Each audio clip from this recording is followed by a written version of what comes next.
Beneath the crashing, volatile waves of the Pacific Ocean, just off the coast of Yonaguni Island, lies a shadow that threatens to completely rewrite human history.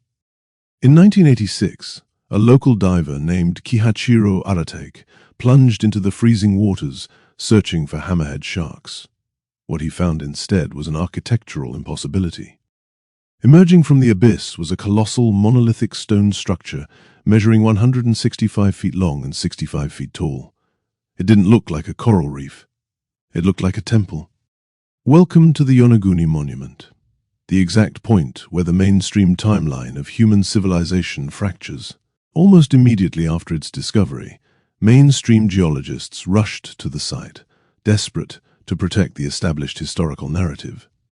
Without conducting extensive underwater surveys, they declared that the monument was nothing more than a natural geological anomaly, just sandstone breaking along natural fault lines.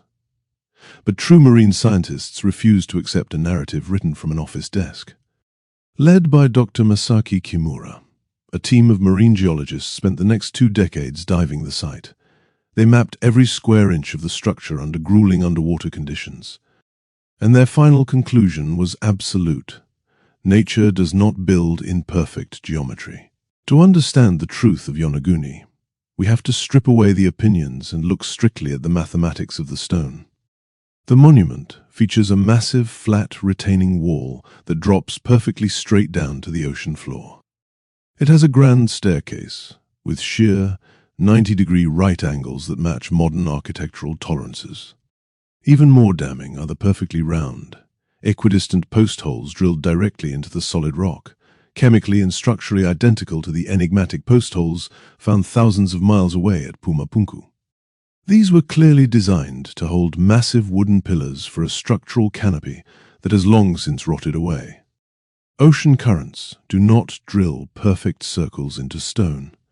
This is the undeniable hallmark of intelligent, deliberate architectural design.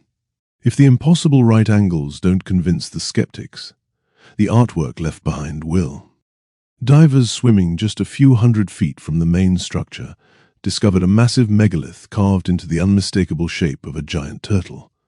Nearby, an enormous stone structure is carved into a perfect star, but the most profound discovery came from deep within the cracks of the ruins. Etched deep into the bedrock are faint, linear scratches, symbols that perfectly match the ancient Kaida script used by the earliest prehistoric inhabitants of the Ryukyu region. Water currents do not carve an alphabet. So, if Yonaguni is an engineered city, when exactly did it sink? This is the exact question that makes mainstream history panic. The Yonaguni Monument is not an accumulation of dropped stones. It is carved directly out of the ocean bedrock. For humans to have engineered these massive stairs and terraces, it had to have been above sea level. The last time the ocean levels were low enough for Yonaguni to be dry land was over 10,000 years ago. This aligns perfectly with the end of the last ice age, the cataclysmic Younger Dryas period. The exact same global flood event recorded on the stone pillars of Göbekli Tepe.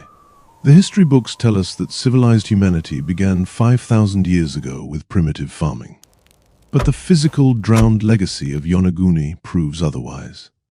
It points to a global seafaring maritime culture that mapped the world long before the ice melted, the same culture that drew the impossible Piri Reis map.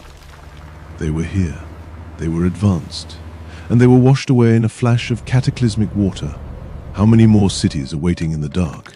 Subscribe to remember our past.